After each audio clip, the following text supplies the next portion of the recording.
ಈಗ ತಾನೇ ಮಾತನಾಡುವಂಥ ಸಂದರ್ಭದಲ್ಲಿ ನಮ್ಮ ರುದ್ರೇಗೌಡರು ಉಳಿದೆಲ್ಲ ಮುಖಂಡರುಗಳು ಯಾವ ರೀತಿ ಪರಿಶ್ರಮ ಹಾಕಿ ಈ ಒಂದು ನೂತನ ಕಟ್ಟಡವನ್ನು ಕಟ್ಟೋದಕ್ಕೋಸ್ಕರ ಪ್ರಯತ್ನ ಮಾಡಿದ್ರು ಅನ್ನೋ ಅನೇಕ ಕೆಲಸ ಕಾರ್ಯಗಳ ಒಂದು ವಿಚಾರಗಳ ಬಗ್ಗೆ ತಮ್ಮ ಗಮನಕ್ಕೆ ತಂದಿದ್ದಾರೆ. ಹೆಚ್ಚು ಮಾತನಾಡುವಂಥ ಅಗತ್ಯ ಇಲ್ಲ. ಅಲ್ಲಮಪ್ರಭು, ಅಕ್ಕ ಮಹಾದೇವಿ, ಕುವೆಂಪು, ಶಾಂತವೇರಿ, ಗೋಪಾಲಗೌಡರಂಥ ಜನರನ್ನು ಕೊಟ್ಟಂಥ ಪುಣ್ಯಭೂಮಿ ಶಿವಮೊಗ್ಗ ನಮ್ಮ ಕರ್ಮಭೂಮಿ. ನಮ್ಮ ಸಾರ್ವಜನಿಕ ಜೀವನದ ಪ್ರತಿಯೊಂದು ಹೆಜ್ಜೆಯಲ್ಲೂ ಶಿವಮೊಗ್ಗದ ಜನತೆ ನಮ್ಮ ಬೆನ್ನೆಲುಬಾಗಿ ನಿಂತಿದ್ದೀರಿ. ಯಡಿಯೂರಪ್ಪ ಎನ್ನುವಂಥ ಸಾಮಾನ್ಯ ಕಾರ್ಯಕರ್ತನನ್ನು ಈ ಹಂತಕ್ಕೆ ಬೆಳೆಸಿದ ಈ ಪುಣ್ಯಭೂಮಿಗೆ ಹಾಗೂ ಇಲ್ಲಿಯ ಮಹಾಜನತೆಗೆ ನಾನು ಸದಾ ಋಣಿಯಾಗಿದ್ದೇನೆ. ಈಗ ನಮ್ಮ ಶಿವಮೊಗ್ಗದಲ್ಲಿ ಶತಮಾನ ಪೂರೈಸಿರುವ ಈ ವಿದ್ಯಾರ್ಥಿ ನಿಲಯಕ್ಕೆ ನನ್ನ ಹೆಸರನ್ನು ಇಟ್ಟಿರುವಂಥದ್ದು ನಿಜಕ್ಕೂ ನನಗೆ ಸಿಕ್ಕಂಥ ದೊಡ್ಡ ಗೌರವ ಅಂತ ನಾನು ಭಾವಿಸಿದ್ದೇನೆ.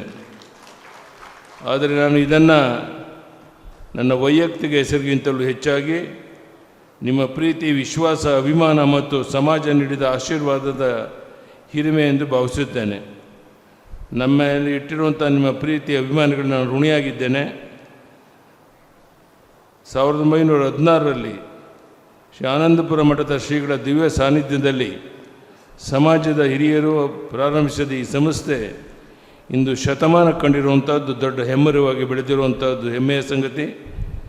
ಅಂದಿನಿಂದ ಇಂದಿನವರೆಗೆ ಸಂಸ್ಥೆಯ ಅಭಿವೃದ್ಧಿಗಾಗಿ ಶ್ರಮಿಸಿದ ಪ್ರತಿಯೊಬ್ಬರಿಗೂ ನನ್ನ ನಮನಗಳನ್ನು ಸಲ್ಲಿಸ್ತೇನೆ. ನಾನು ಸಾರ್ವಜನಿಕ ಬಂದಾಗ ಹಳ್ಳಿಗಳಿಂದ, ಪರವೂರುಗಳಿಂದ ಶಿವಮೊಗ್ಗಕ್ಕೆ ಬಂದು ಓದಲು ವಸತಿ ಇಲ್ಲದೆ ಕಷ್ಟಪಡುವ ಮಕ್ಕಳನ್ನು ಹತ್ತಿರದಿಂದ ಕಂಡಿದ್ದೇನೆ. ಒಂದು ಮಗು ವಸತಿ ಅಗತ್ಯ ಊಟದ ಅಭಾವದಿಂದ ಶಿಕ್ಷಣದಿಂದ ವಂಚನೆಯಾಗದಂತೆ ನೋಡಿಕೊಳ್ಳುವಂಥದ್ದು ಸರ್ಕಾರದ ಜವಾಬ್ದಾರಿ ಹೌದು, ಸಮುದಾಯದ ಹೊಣೆಗಾರಿಕೆ ಹೌದು. ಈ ರೀತಿ ಅನೇಕ ರೀತಿಯ ಒಂದು ಪರಿಶ್ರಮದಿಂದ ಈ ಒಂದು ಕಟ್ಟಡವನ್ನು ಕಟ್ಟಿ ಬೆಳೆಸಿದಂಥ ಎಲ್ಲರಿಗೂ ಸಹ ನಾನು ಅಭಿನಂದನೆಯನ್ನು ಸಲ್ಲಿಸ್ತಾ, ಕೃಷಿ, ಶಿಕ್ಷಣ, ಆರೋಗ್ಯ, ಸಮಾಜ ಕಲ್ಯಾಣದ ಅಭಿವೃದ್ಧಿಗೆ ಹಲವಾರು ಪರಿಣಾಮಕಾರಿ ಯೋಜನೆಗಳ ದಾರಿಗೆ ತಂದ ತೃಪ್ತಿ ನನಗಿದೆ.